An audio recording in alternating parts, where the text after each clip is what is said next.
All right.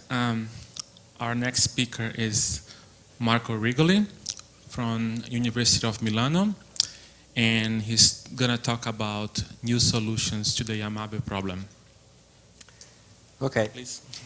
Thank you. So, first of all, I want to thank, as usual, the organizer, in particular the Tang, for the invitation. And I want to spend a few words on what I'm going to say right now. The first thing I should mention, because otherwise I forgot, is that this is joint work with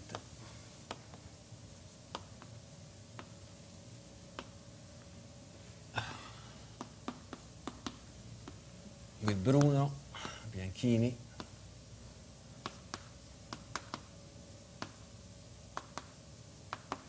and Lucio Mari.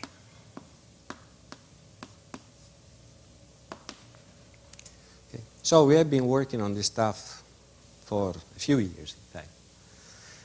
And so what is the problem? The problem is a problem really of a real geometric nature. And is the following. Suppose you are given a certain Riemannian manifold with a metric. So this Riemannian manifold has a certain scalar curvature, S of x. And the question is, can you find a conformally related metric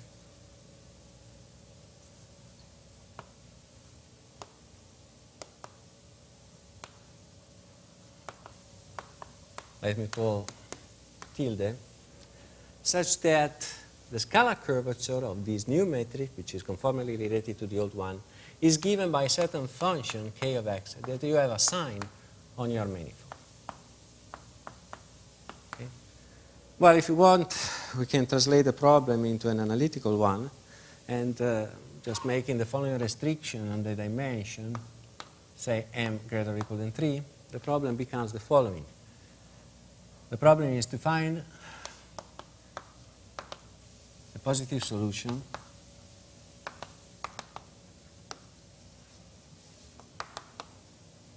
u on m, say u c infinity m, of the equation, say cm Laplacian of u minus s of x u plus k of x u to the power m plus 2 divided m minus 2 equal to 0. Okay, C of m is just a coefficient, numerical coefficient, 4 times m minus 1 over m minus 2. The restriction m greater or equal than 3 is in order to write the equation in this way, but you can deal with the case m equal to 2 similarly. I'm not going to talk about that case in general. Well, so this is the type of equation we are interested in. And in general, we write something which is a little bit more general than that. That is, we write the following equation. Laplacian of u plus a of x of u minus b of x u to the power sigma equal to 0 with sigma greater than 1. And we are interested in finding positive solution of the equation on the entire manifold M. So we call this equation a Yamabe type equation because of the obvious reasons. I mean, because it reminds of the Yamabe problem. Right?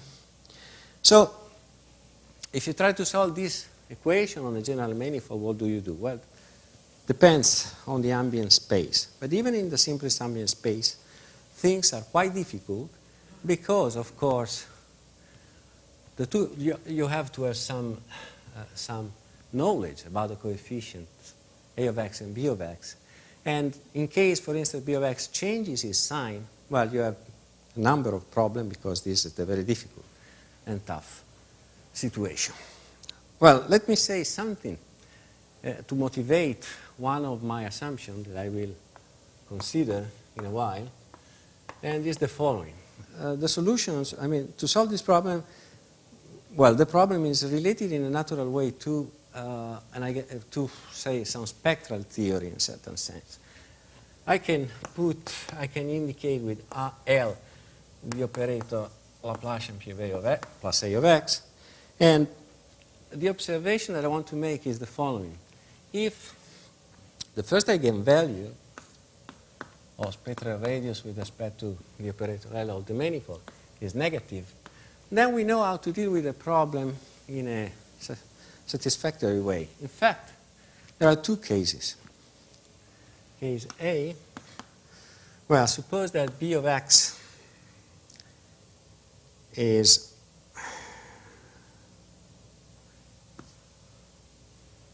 less or equal than 0, okay, on M, then there are no positive solutions.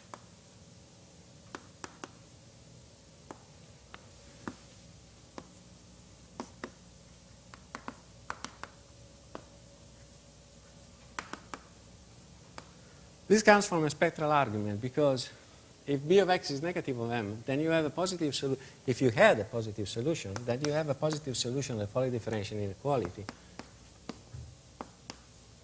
equal to b of x into the sigma, which is less or equal than 0 because of the assumption of the sign of b. And this implies, by an old result, say Moss-Piepenbrink,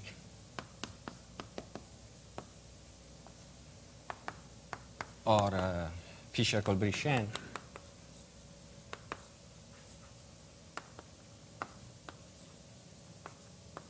that the first eigenvalue on the manifold of the operator L is non-negative. So you contradict immediately your assumption.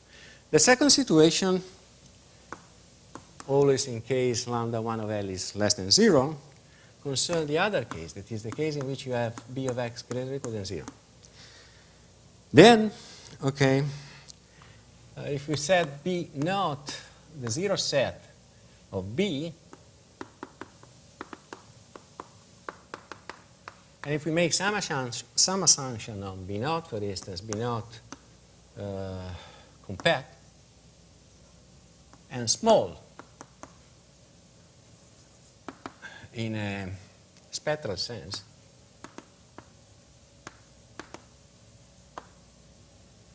I don't want to be precise about this because I will go back to that in a while. Then we know that there exists minimal and maximal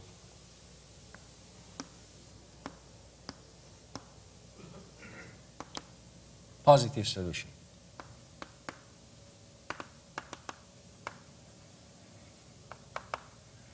Well, this work has been going on for some years, and the results are due to myself and, for instance, Ratto, Veron, Setti, Brandolini, other people. We have a series of papers on that stuff. So it seems from this kind of consideration that the interesting case to deal with is the case in which you consider the first eigenvalue to be non-negative. That is, we want to study the case lambda 1 L of m greater or equal than 0. Okay? So since we put ourselves in this situation, we ask, when is it true that the first eigenvalue is greater or equal than 0? Well, let me do one number of simple examples. Let's consider Rn with a canonical metric. And so we know that on Rm we have a Hardy's inequality.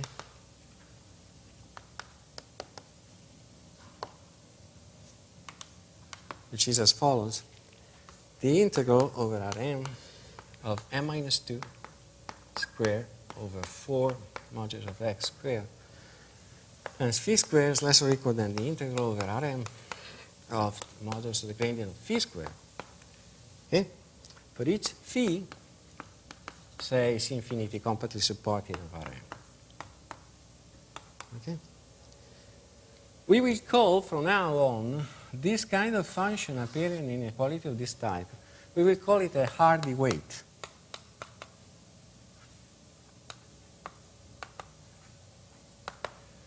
And the validity of such an inequality immediately yields that if we take a of x, which is less or equal than m minus 2 squared over 4 times the modulus of x squared, a of x continuous in Rn. And of course, this is true outside the pole, but is in a certain sense trivially the pole. Then immediately, because of the inequality, the first eigenvalue is non-negative.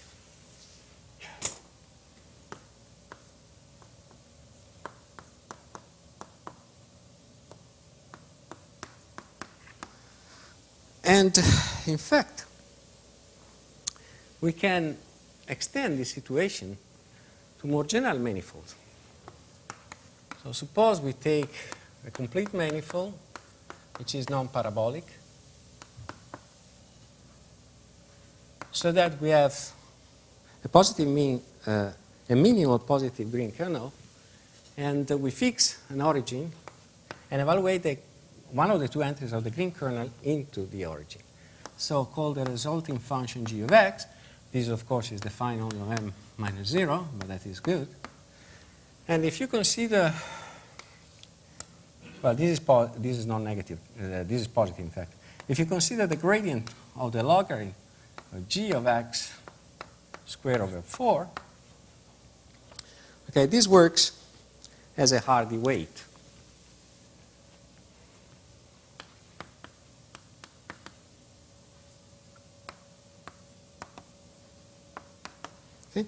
In the sense, you substitute in the general case to this Hardy weight the other one, and you get the same kind of inequality. Furthermore, well, you immediately realize another thing. That is that you can combine different Hardy weights in a, say, by making a convex combination of them. So if you take numbers, finite number of t's, say between 0 and 1, such that summation over ti, I going from 1 to n, say, okay, better. And then you take a Hardy weight hi, you combine them in this way, then what you get is still a Hardy weight. It's Hardy if hi is Hardy.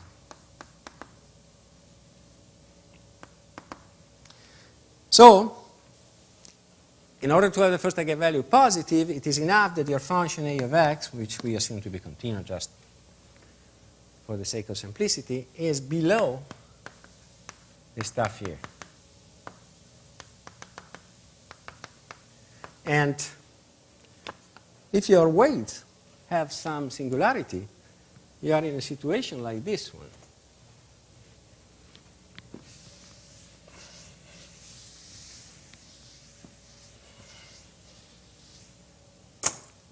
Say, I draw a line in order not to be. Okay, you have here, maybe the first weight goes like this. The second weight maybe goes like, well, I should put also this up. The second weight maybe goes like this. Okay. And your a of x now has to be below this combination, so you have a lot of freedom for a of x. Right? So this is an important point because we will see, as we will see, on this kind of result depends a number of assumptions. The other point is that Hardy weights can be constructed in many different ways. I mean, you don't need to have, for instance, to have the Green function, but it is enough that you have an immersion of your manifold into some other manifold, say, for instance, just to do one case. If that is in hyperbolic space, then you can manage to transplant the Hardy inequality from the Hardy space to your submanifold, and then you can build a Hardy weight. Or even you can use Laplacian comparison theorem, which is even more straight, and get a Hardy weight on n. So these are not really too difficult to construct. But what is difficult is to have a very detailed knowledge of their behavior and the positioning of the singularities, or the eventual singularities.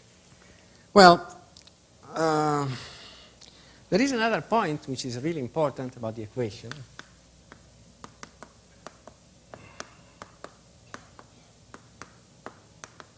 is that we want to know what is the behavior of U eventually at infinity.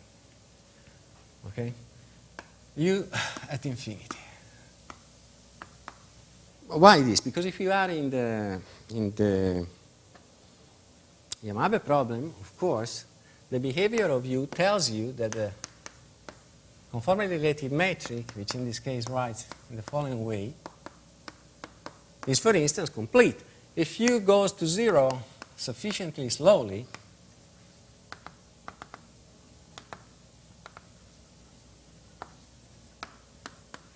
this is complete if so is the original metric. So this is important to know. And, well, you can hope, in a certain sense, to do the following.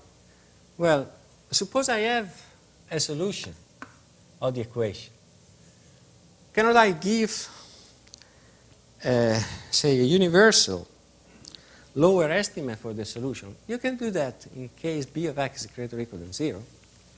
But even if it is sharp, it's just on the border. So you cannot decide. It's just on the border in order to decide if the new metric in the geometric case is complete or not. So you actually cannot decide, and you need to have a sub-solution of the equation below U, say U minus below U, and to know the asymptotic behavior of this one in order to conclude eventually completeness. Another important case is the case when you want to have your metric which is uniformly equivalent to the old one. So this case means that you have a double inequality of this type for some C greater than 0, and you want it on M. And that tells you that you really have to impose some condition on B. Right? Why this? Because we can proceed in this way.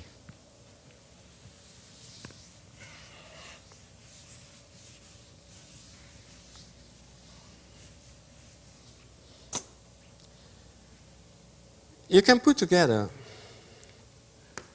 the following terms: plus a of x plus b minus x u to the power sigma minus 1 u equal to b plus of x u to the sigma.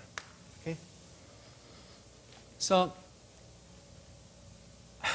the point is as follows. You know that we are in this case. It's greater or equal than 0. That is, the operator L is positive. Is non-negative at least. But if you knew that a of x is below one of those Hardy weights, for instance, then the situation is as follows. Nearby the singularity of the Hardy weight, you have some room. In a sense, you have a situation like this. Here is the Hardy function, and here is your a of x. Okay? Here you have a lot of room. So that, in fact, you can find a w which is greater or equal than 0, w not identically equal to 0, such that the integral of w phi square over m is less or equal than the integral of the modulus of the gradient of phi square minus a of x phi square on m, phi in this phi always Lipschitz with compass support. Okay? This tells you that your operator L is subcritical.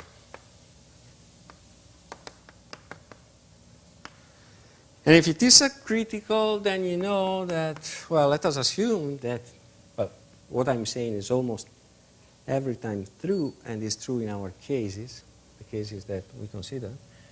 Then subcriticality means weighted spectral gap.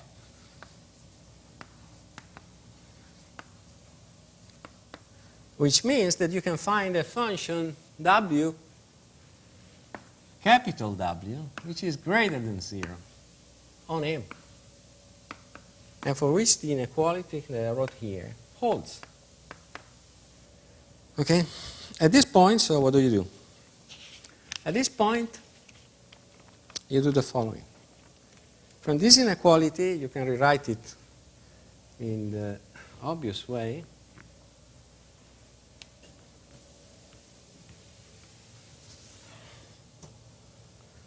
Integral over m of w plus a of x, w of x plus a of x, phi squared, that's equal to the gradient of phi squared, right? And therefore, from the other inequality that you wrote down here, it follows the following. Okay, take the other inequality. So this means that the operator LW equal to Laplacian plus W plus A is non-negative. Now, take the other operator, the one there, which is L of A plus B minus U to the sigma minus 1. And this solves the differential inequality, Laplacian of U, plus, well, let's say, L, A plus B minus U sigma minus 1 of U, less or equal than 0. And therefore, lambda 1 of that operator, let me call L tilde, otherwise we don't finish to write it down, is, say, non-negative, right? So take an open set omega containing the support of B minus, and you have this. So morally,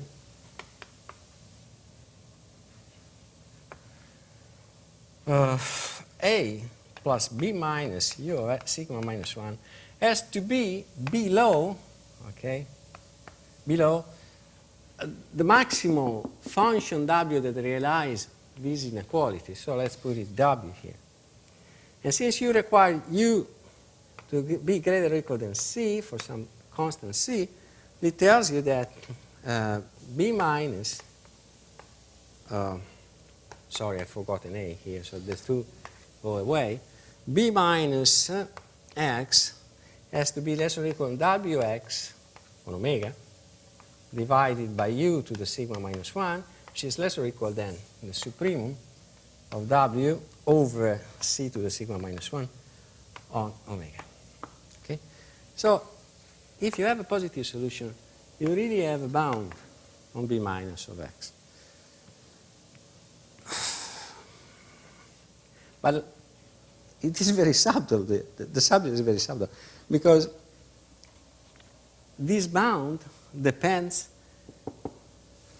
on two things: whether your Hardy function has a singularity or not, and where is positioned the support of B minus. So things are very delicate. So since, well, last thing I should mention is that it's very hard to try to approach the problem with variational techniques because of a number of things. I don't want to spend too much time on that, but this has been done, for instance, by Zhang a few years ago. But you need to require the validity of a Sobolev type inequality on all of the manifold, first. Second, you need to require that B is non-positive. In fact, you have to require that B is negative.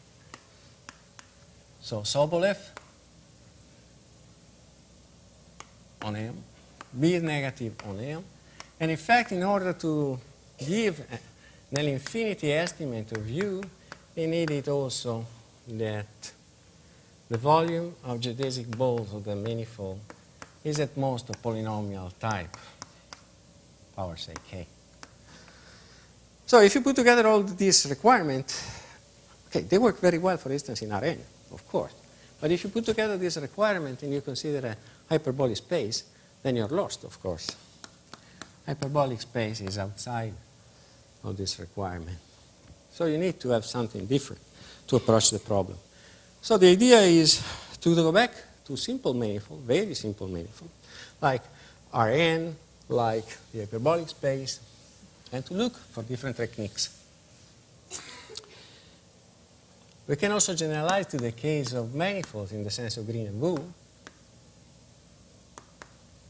I don't want to say too much, but I only say that the metric here, well, there is a preferred origin, which is a pole, and the manifold splits into this product outside the pole, and the metric there is given by dr square plus gr square d theta square. This is the usual metric on the sphere, canonical one. And g of r is a C-infinity function, r plus 0, with some property. G of 0 equal to 0, g prime of 0 equal to 1. And if you want something which is really C-infinity at the origin, you have to add that the 2k derivatives are equal to 0 for k equal to 1, 2, and so on. Okay. Of course,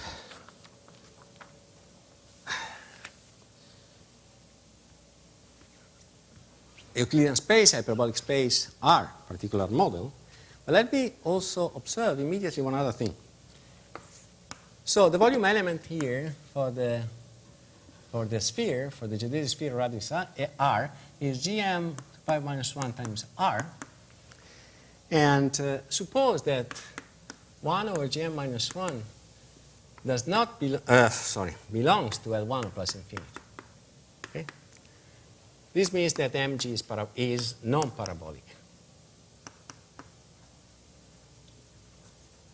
And if you define a function g of r, g of x, which is a radial function, g of r of x, equal to the integral between r of x and plus infinity, the s of g of x, g of s to the n minus 1,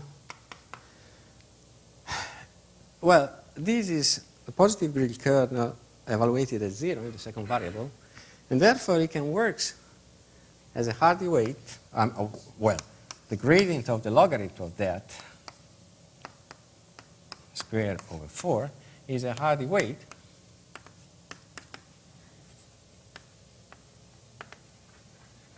And what is this expression? In this case, we can compute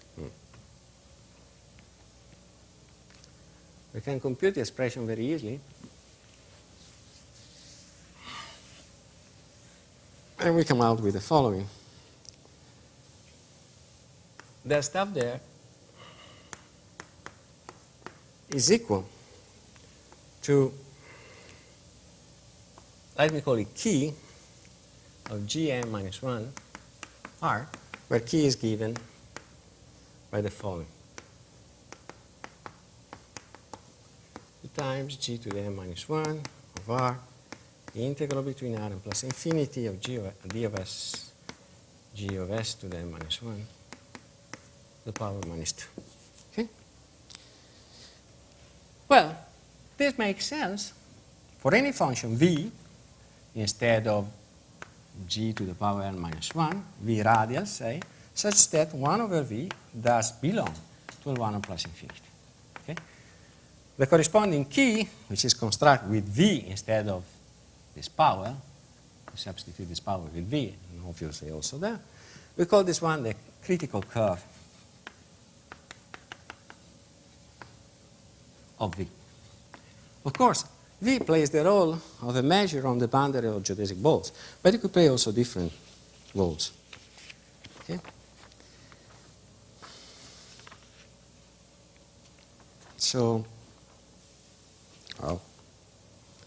what did I do?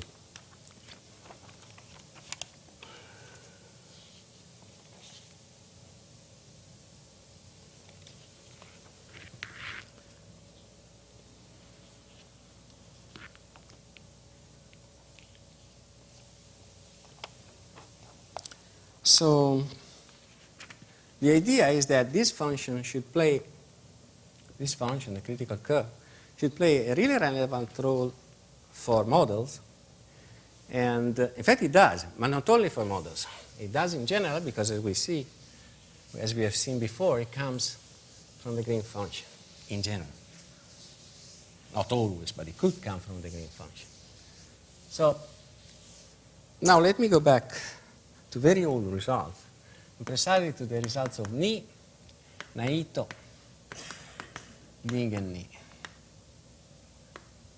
So we go back to the 80s, second half of the 80s also.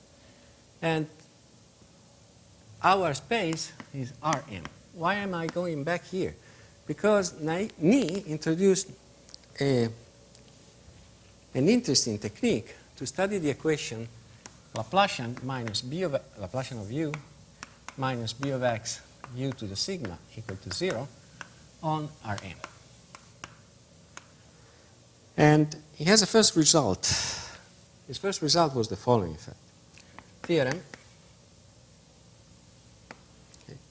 We consider Euclidean space Rm, m greater or equal than 3, that k of x belonging, I write it out for the Yamabe problem. So infinity m, okay, and we suppose that k can change sign, but the modulus is bounded by c over x to the L for some L greater than 2.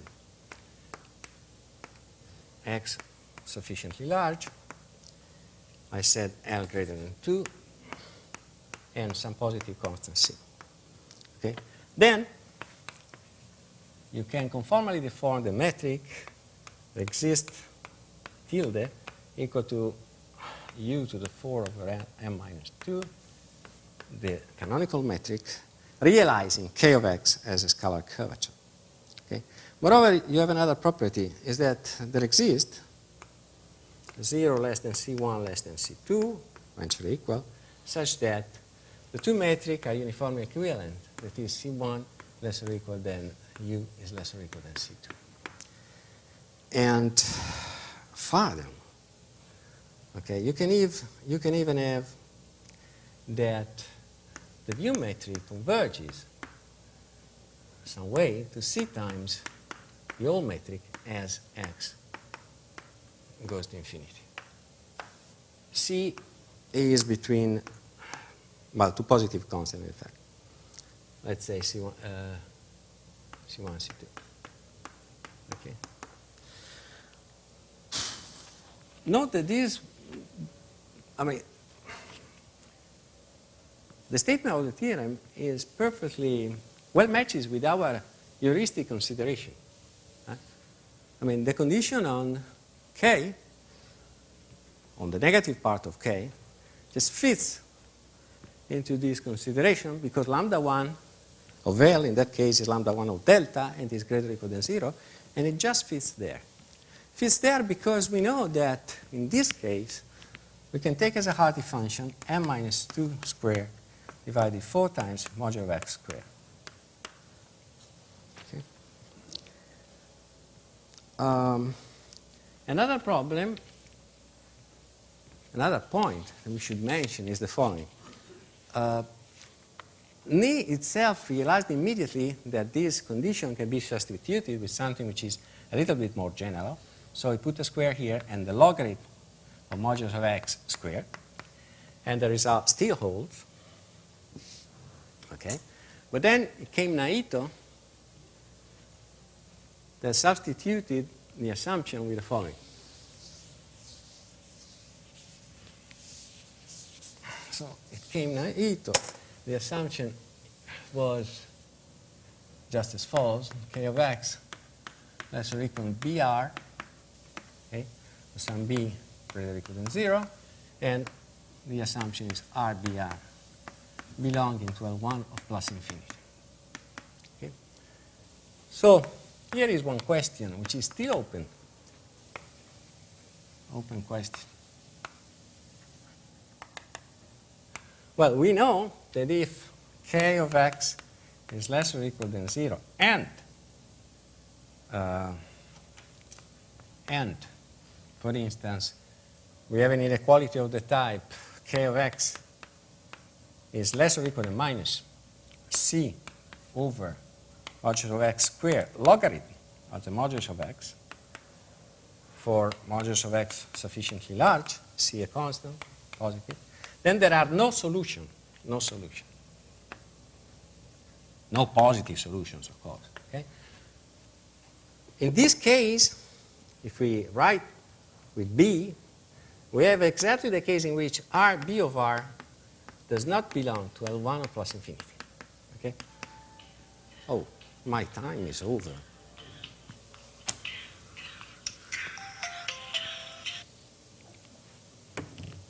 So I still have 5 minutes. Just at the very beginning. Okay. So the open question is, was posed by Naito as a problem. Suppose that you have something like this and this condition.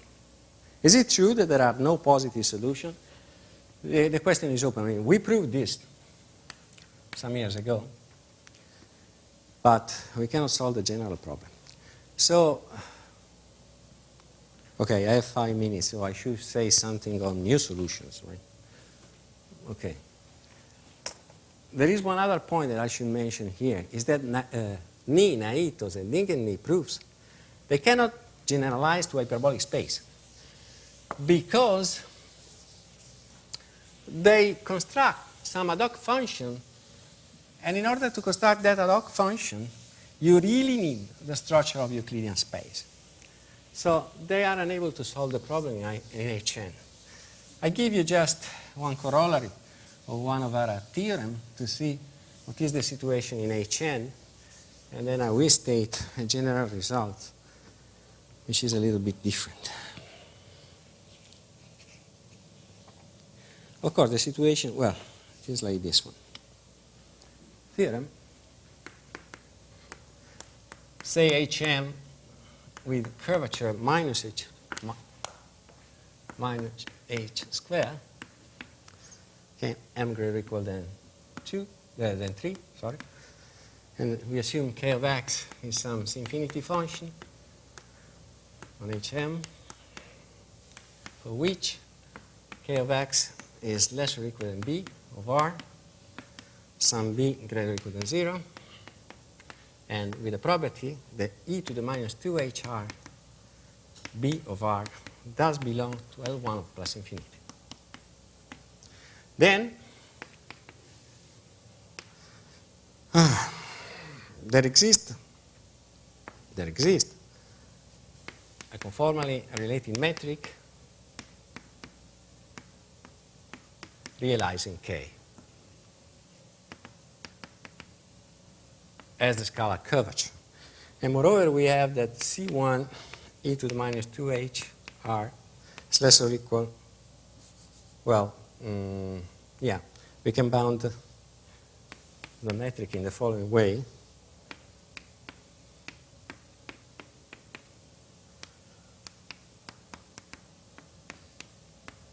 The old metric. And we have also some convergence. Okay, this is the case of HN, so you see that we extend Naito result in this case, and we also have a control at infinity. In fact, we also can produce metric converging to infinity. I mean, you converge it to a certain assigned, not to be constant, to infinity. We have an entire family of solutions. And what else?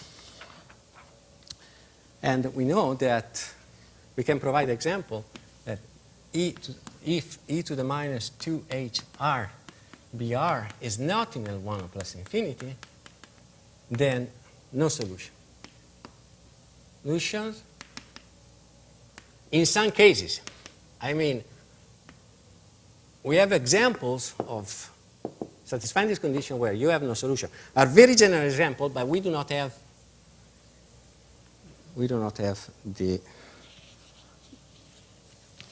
final step. So I tell you just the very last. How many minutes do I have? -1. Okay, time is out. Okay, I'll stop here because there's no word. I mean, we have been working on these manifolds models. Then we can pass to manifold with a pole and have the same conclusion. And then we can deal with the entire problem without imposing any curvature restriction as we do on manifold with a pole, but only spectral restriction on the coefficients, and that was the final theorem. but that will be for another time. Okay, thank to everybody for the patience. Thank you.